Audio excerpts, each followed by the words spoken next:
واقعہ سناتا ہوں آپ کو کیسے آتا ہے. سیدنا موسیٰ علیہ السلام جا رہے تھے اور راستے میں ایک بندے کو دیکھا کہ وہ ایک سوکھی روٹی کھا رہا ہے. اچانک ایک اس نے بھوکا کوئی جانور دیکھا اور اس کو وہ روٹی ڈال دی. اس نے کہا وہ تمہارے پاس ایک سوکھی روٹی تھی. سیدنا موسیٰ علیہ السلام نے پوچھا تم نے وہ بھی دے دی؟ کہتا ہے کاش کہ میرے پاس لاکھوں ہزاروں ہوتے میں وہ بھی دے دیتا. آپ گئے آپ نے اللہ سے خواہش کی کہ اللہ وہ ایسے بندہ کہہ رہا تھا.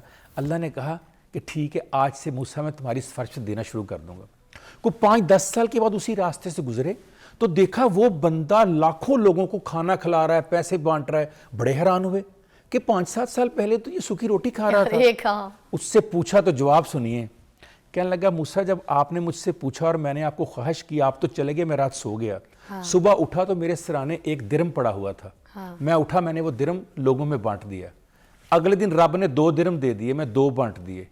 آج یہ ہو گیا ہے کہ لاکھوں درم پڑے ہوتے ہیں, میں بانٹتا جاتا ہوں وہ دیتا جاتا ہے. جب اللہ کے پاس گئے کہا یا اللہ مجھے سمجھ نہیں آئی بات کی, سنیے رب کیا جواب دے رہا ہے.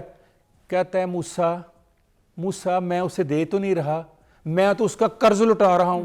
کہا اللہ کیسے, آپ کے اوپر قرض کیسے آ گیا؟